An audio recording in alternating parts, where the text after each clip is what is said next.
Hi, and welcome to the Studio Notes podcast with me, Sasha DeWitt, and today's guest, Luisa Fernanda Niño. Luisa is an incredibly hardworking, accomplished, self-taught artist living in Canada. I think we met online around 2018 or so, and I've always admired her work as an artist because I see her constantly push and challenge herself and learn and explore and grow. And of course, I'd love to start off with my favorite question to all artists, which is, where did your journey begin and how did you start down this path of wanting to create and do artwork? Well, thank you. Thank you for having me. You know that I'm a little bit nervous, but my voice will even out as we go along. So I began my path in art in 2014 when I was 41. And before that, I was mostly a writer. I had several things published, not a lot, but some stories, essays, and things like that.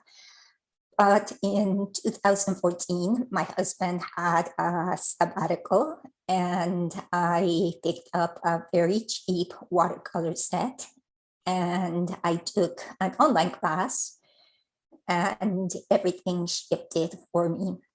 So it's been, like you said, it's been a very meandering path. I like to learn a lot. I like to experiment a lot. And in the beginning, I was just thinking that drawing was like this magical gift that somebody had or didn't have. And it's just, I thought that a person who was able to draw had this ability to just look at something and just make it appear on the page. So it was like something that was like, to me, it seemed like unattainable. But I started to do some little drawing classes and all that. And I started to feel a little bit more confident that I could probably learn. And I did learn some stuff, but at the same time, this exploration came about when, all those business types of accounts in illustration and, make work that sells, do things like that, came into full force. And I was like, I don't know, maybe blindsided or something, that I thought, oh, well, if I learn to draw super, super well, maybe I can make a living out of this. It was just like, that little spark of, oh, I just have to work very hard at this. I just have to be very good. And then I'm going to make a living out of this. And that is also like a very, I guess, capitalist way of thinking. And I have a very strong American influence because I'm from Mexico and now I live in Canada. And so we have this influence of, hard work, hustle. And so I started to look into the business side. I opened an Etsy shop. I started to try to show my stuff, my things, Instagram, etc. But I did that too soon. And what happened is that I just skipped over all the important part, which is to discover what I was meant to create and what I really wanted to do. And this took me from 2014 all the way to 2019.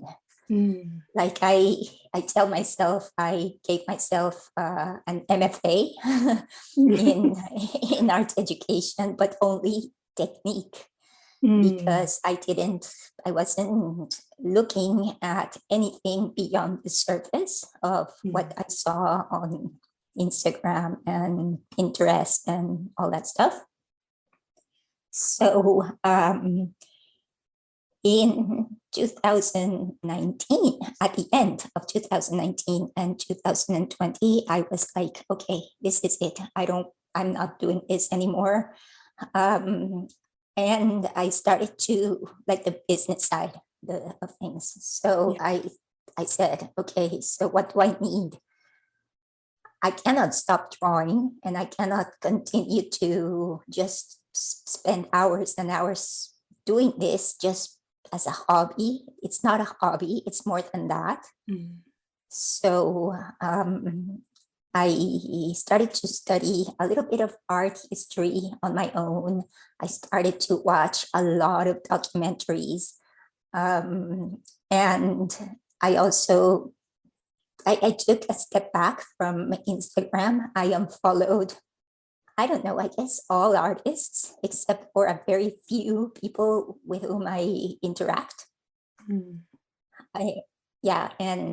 like, I don't know. I did like a detox because it was I've been in a place where I was so miserable, drawing everything that you thought might sell. Say, okay, so this looks interesting, this might sell, so you go down that path, and then you wind up with a bunch of work that says nothing and doesn't satisfy you. So yeah, I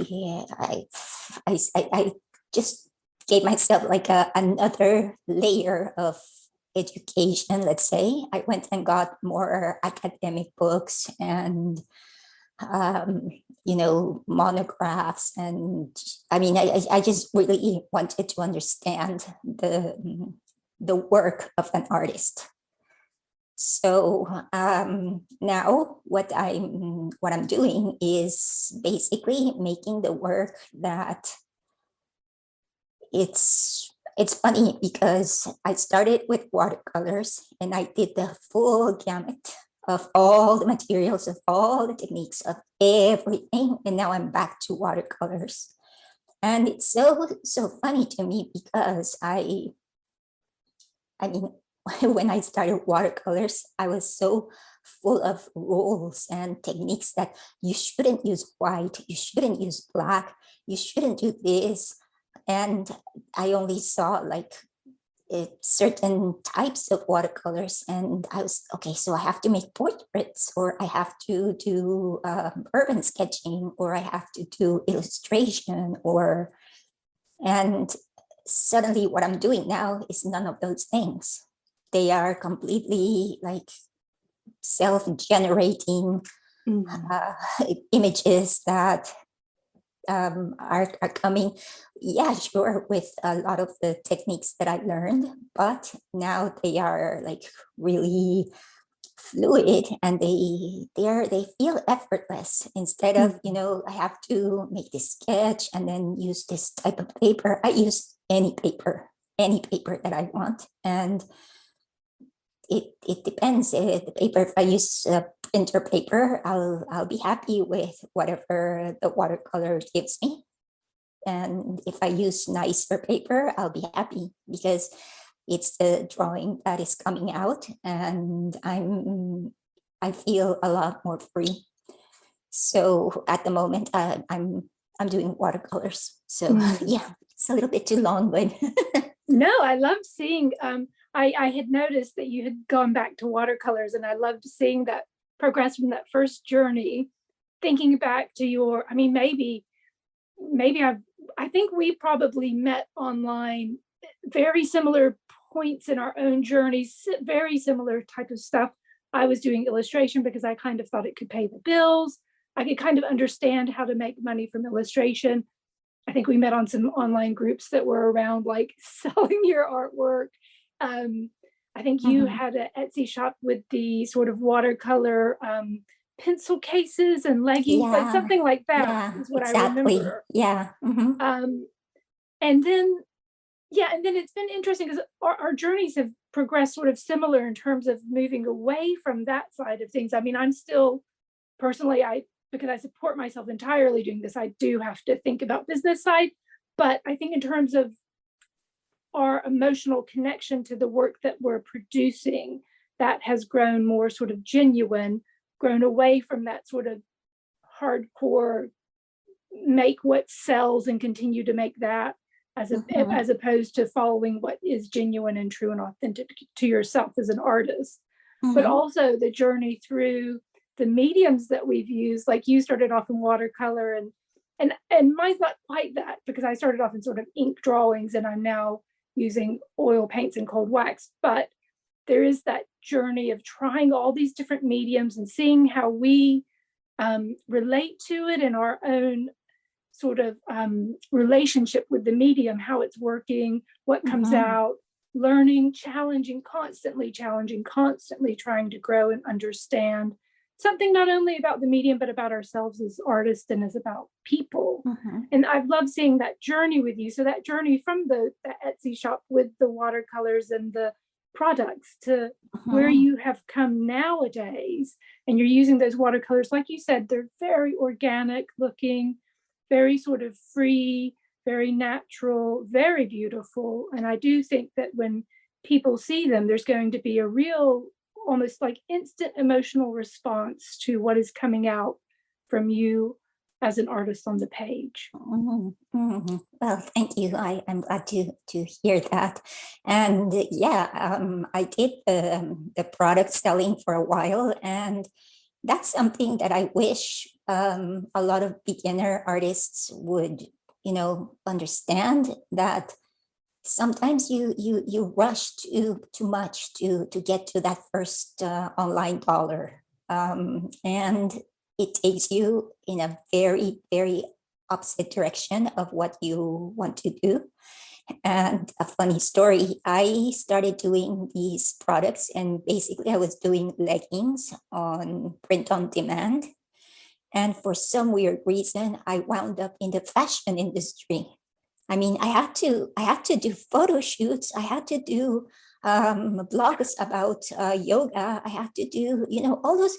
And I was like, but I just wanted to make the art that goes on the leggings. So I didn't know how I ended up in the fashion industry. Like I'm the least fashionable person, and getting models and doing photo shoots and directing the photo shoot, and I had absolutely no interest or idea or anything. So I obviously that sort of I closed the door very quickly on that. But sometimes we lose our path just because we are chasing either maybe not money, but sometimes also validation or recognition, or in particular with social media, it's like, oh my God, so detrimental to artists. And so it's a way to I think it's good to evaluate where your art is, and if you're making things that are interesting to you and exciting to you. And if not, I would fine tune a little bit. Yeah. And I think as well, like looking at your journey from as an outsider's perspective, I kind of saw, I think once you moved away from that sort of needing to make money from it, and the detox that you went through, where you were stopping following the artists and sort of stopping trying to work in that way, I felt like there came a point where you started to gain some confidence in yourself, and that was a real turning point. And I think around that time, you may have started your newsletter, the Studio Chronicles. I can't remember exactly when that started. But for me, there was a point where you started to write about yourself and your artistic journey and what you were doing, what you were thinking. And as somebody who's been watching that, that was a really powerful moment. Like I connected with that. And I felt that real genuine growth within yourself. So maybe if you could talk a little bit around that time as well. Yes, I started the Studio Chronicles, which is my newsletter. It's a monthly newsletter. And at first it was just gonna be like a news type of letter because I wrote mostly on my blog, but I made certain connections with a couple of friends, and I found that many of us are trying to get in touch with our artistic spirit, no, artistic worldview, but there's nobody to share it with, because in the superficial area of social media, the likes and the comments are not very like they don't foster conversation. So I felt very isolated and lonely in all these, seeking the things that I wanted to do, and working through all those things. So as I mentioned, I'm mostly a writer, or was primarily a writer. I started writing this newsletter, and the response was really surprising. A lot of people, like you said, connected with the words, connected with the struggles, the questions, because basically they are questions after question after question after question. And sometimes it's more like I think it's a little bit like a personal diary of what I've been working on, or the materials that I'm using. And then the next month I might be saying, oh no, I thought it was this, but now it's this. So it's a little bit like a place where people see that it's okay to change your mind, to do everything you want to do in your art practice. There's no obligation to say, I'm an acrylic abstract painter.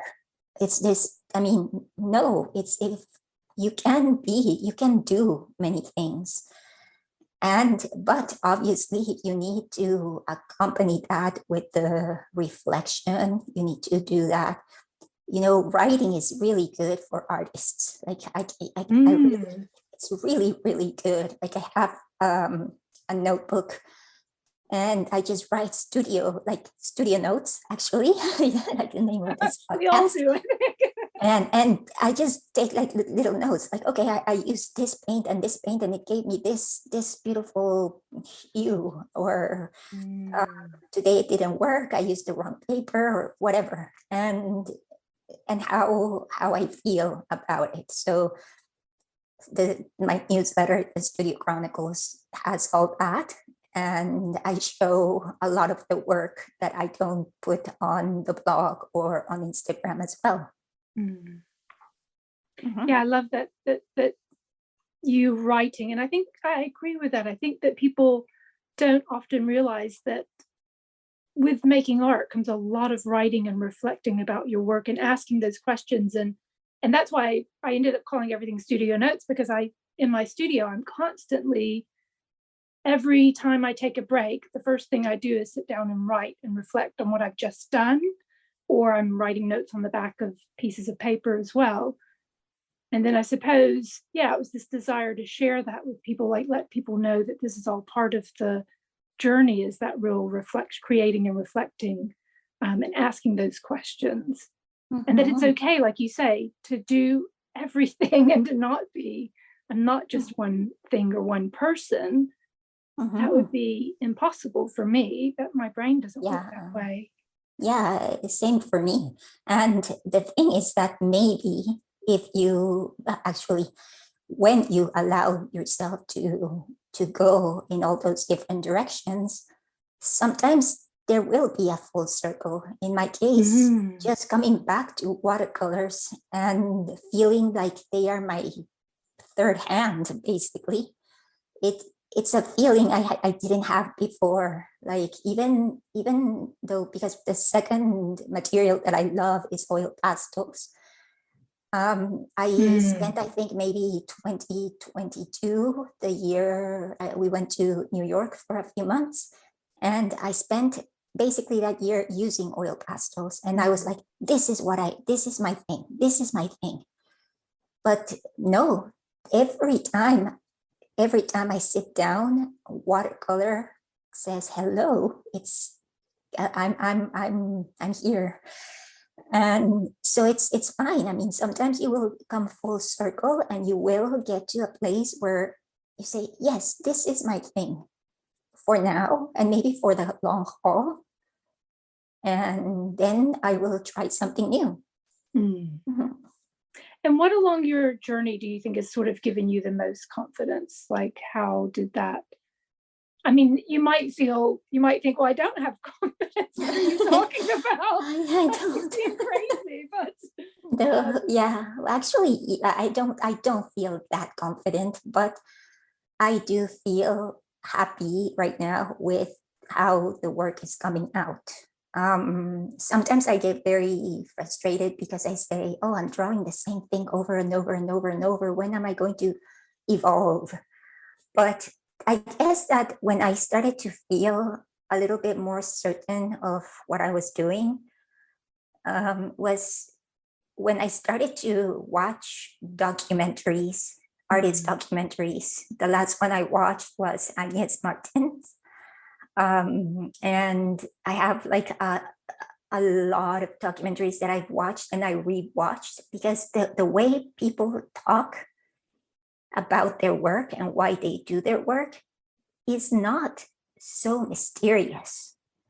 There is something in the words of an artist, whether they're photographers or dancers, or that kind of gave me the confidence that, hey, that's in me too.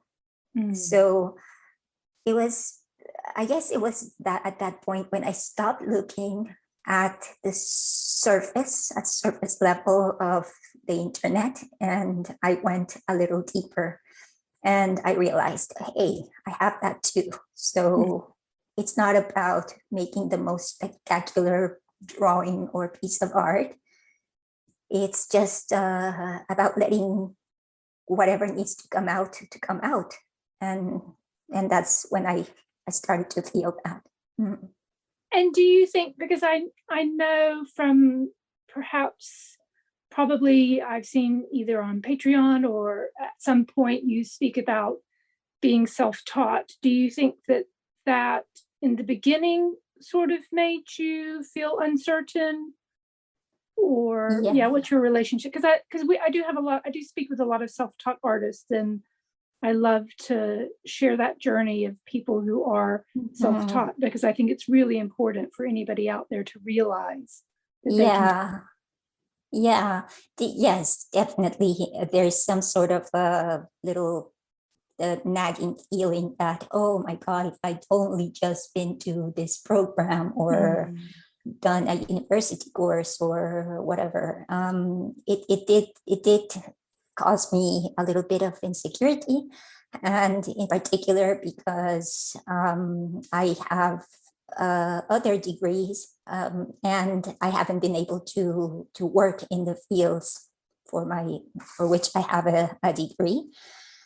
So the self-taught part had been a little bit of a problem. But one day, a long time ago, in one of my reflections in my journals, I said, well, I think I'm not a self-taught artist. I think I'm a self-educated artist. Self-taught means you learn the technique. Self-educated means you go beyond, and you go and you read and you borrow academic books maybe, and you don't understand everything, and you don't have a studio practice or a professor or a community of fellow students. But you really complement your work with other sources. And I like doing that distinction. And it's sort of like, maybe it's a little bit of a, what do you call that? Like a safety blanket, just changing the term from self-taught to self-educated. But I guess that's also what happened and what helped me. I love to go to used bookstores. There are not many here in Montreal, but in New York, I went to the Strand and I got all the old books that I could find on theory, on composition, on, and there are some really old ones from Italian professors from the 70s. And they're just a trove of treasure trove. And some are really like even flimsy and I don't know. So if you go to a used bookstore and you go to the art section, don't just buy the technique book or the monographs. If there's like a book that says, like concepts, and even if it looks daunting, because I have one that is just so daunting every time that I open it, I'm like, okay, I'm just going to look at this table here and I'm going to try to make sense of it. But those little things come into your mind and then all of a sudden you're using them. Like, yeah, it's like you see something and then you absorb it, you have time to sort of consolidate what you've seen or what you've learned, and then it comes out in unexpected ways, I would imagine. Yeah. And I love that. I love the idea as well. I do think there is an importance in sometimes changing words, even if it's only you who sees the difference between self-taught or self-educated, because it sort of changes your mindset around how you feel about what you're calling yourself. And I had spoken to another self-taught artist, and we were chatting about this idea of doing a living master's degree, which is very similar to what you're talking about. Oh, that's so cool. And I was saying, even though I've gone down the academic route, it's not as if that stopped. In fact, I feel like I learn more and teach more to myself outside of that setting, and that I am doing also this living master's degree because, like you, I look for not books about techniques that much, but I often look for things that are much wider or broader or deeper, so that I'm changing my knowledge about what artwork is. And maybe also I came quite late. So I was 35 and you were 41. So I think in terms of, always being around people who've drawn their whole lives or done this their whole lives, and then coming to it much later, also lacking that confidence of, well, I don't know what I'm doing. I had never drawn until I was 35. So it was that journey of how do I educate myself and go deeper with it. Yeah, that's a beautiful way. A living master's degree. I love that. I have two of those. I have two of those now. That's great though. That's what we'll be upping. So we're not self-educated, we're doing a living master's now. Yeah. And so where are you now? So I know that you've talked a little bit about coming full circle and you're doing watercolors again. And I had been reading your artist statement today because it's really quite beautiful. And I know that you are looking at sort of solitude, passage of time, and not just, I think there was something I loved in your artist statement. And you said, your art is not about loneliness, but rather about the power and beauty of solitude. And as someone, I myself am kind of a lone wolf, and I love to be on my own. I'm a real introvert, and I loved reading that because I love that idea of, a lot of people maybe think, well, are you lonely? And I'm like, I'm not lonely. I love being alone. Yes, it's. I think that is the main focus of my work, in whether it's writing or drawing. I am a very solitary person, and what's funny is I'm originally from Mexico, and Mexico is the least the least friendly people to solitaires. Like if you go to Mexico and you are alone, something's wrong. It's a very collective country, and being an introvert and being solitary has been like the bane of my existence. Because of course nobody would understand that somebody would want to put on their headphones instead of joining the party. So it's a little bit funny to describe it like that, but it was a real struggle for me. And just knowing that solitude brings, so I mean, all the things that I've been able to do, the drawings, the work, the newsletter, all that is because I'm able to be on my own, to be alone for a long period of time. And I think that there's an idea that you need community at all costs. And of course, yes, everybody needs community, but it just doesn't have to be forced. Like I feel like, because whenever somebody says, oh, community, you need community to, for example, if you want to sell your work, you need a community, you need networking, you need all those things. And if you don't have those things, then you're going to have to hustle extra hard.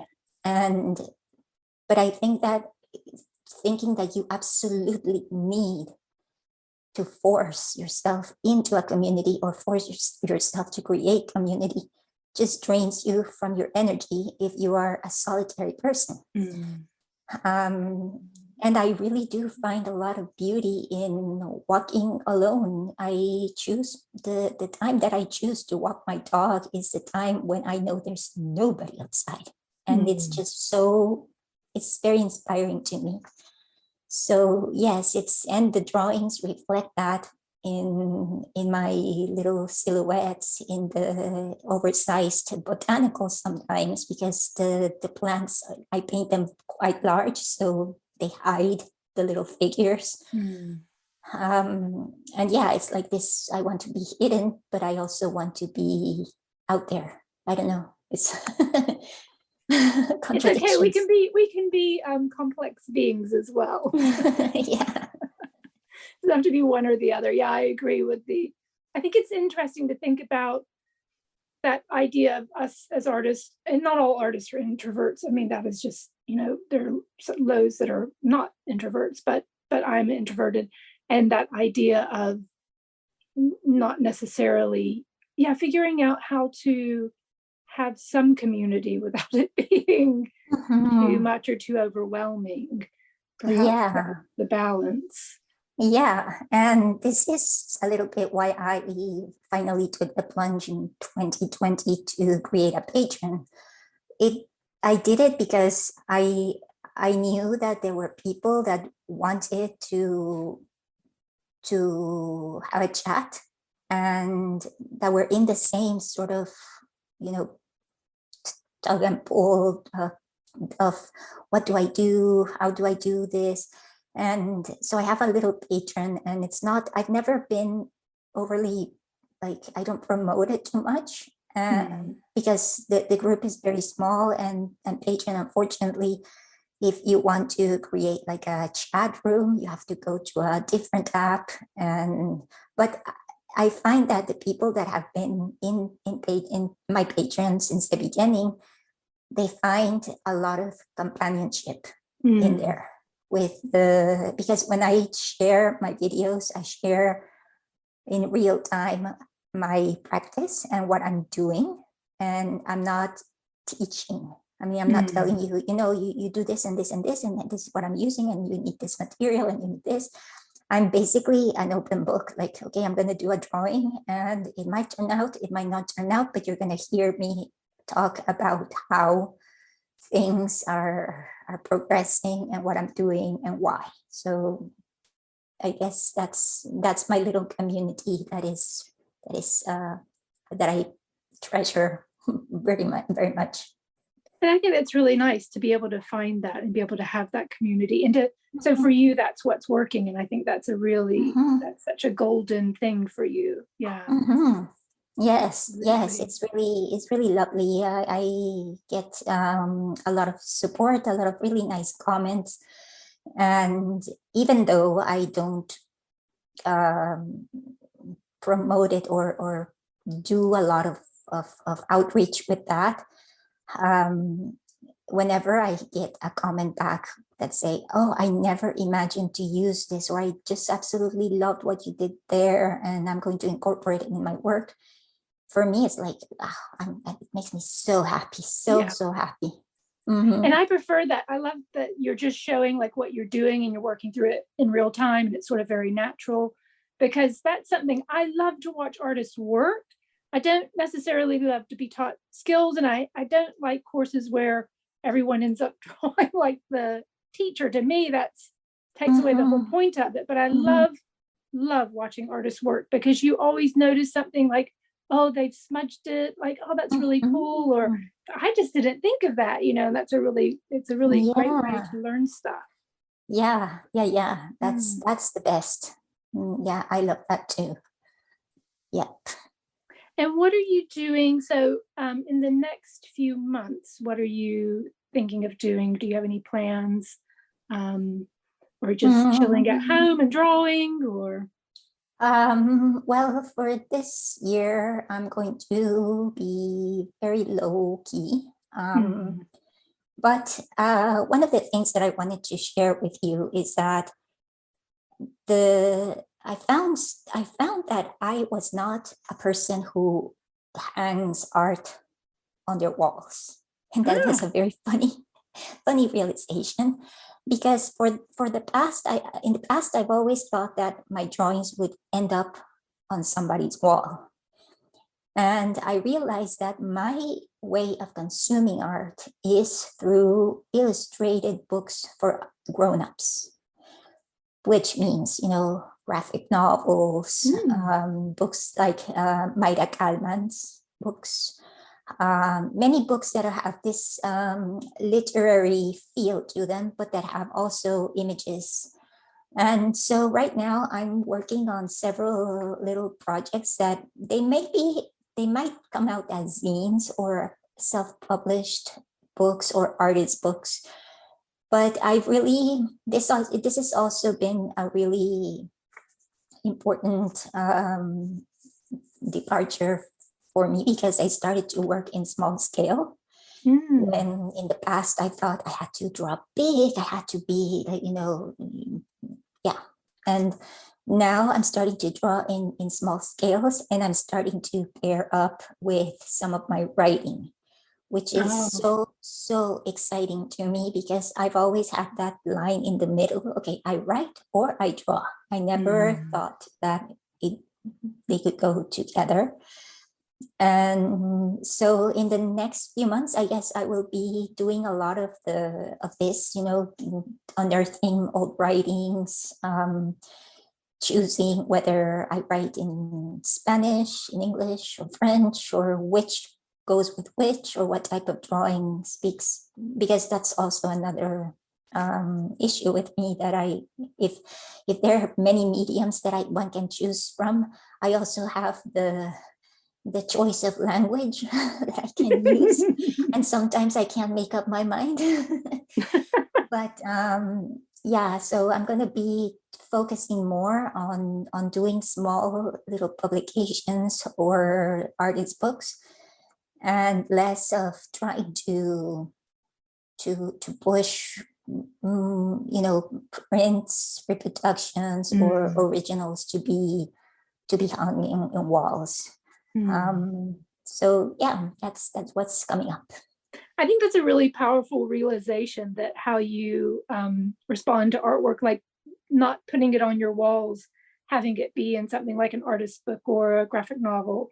I think that's a really powerful moment. And I really look forward to seeing, graphic novels were sort of my very first love of getting into, because I just only had read books my whole life. And then I went to a friend's house, saw some graphic novels. It opened a whole world, that idea of text and images together. And that's when I started to think, I want to learn how to draw, because I needed something more. I knew I needed something more. So yeah, that's fascinating. Yeah, and graphic novels don't have to be these massive books that take 10 years. So here in Canada, in Quebec in particular, there's some really beautiful people that do graphic novels, and that they do them in such a poetic way that it seems attainable. So yeah, that's like the biggest, what I'm most excited about right now. Oh, that's wonderful. I really look forward to seeing it. So what I'm going to do is I'll let everybody know all the links to your website and to your newsletter. And I'm going to encourage anybody who's looking for a really good artist newsletter to sign up to your newsletter, because it's absolutely one of my top favorite newsletters of all time. And to come check out your artwork and to check out your website as well. And I'll put all those links below. They'll be in the show notes on the podcast page thingy. And thank you so much for chatting with me today. Thank you, Sasha. It's been really nice.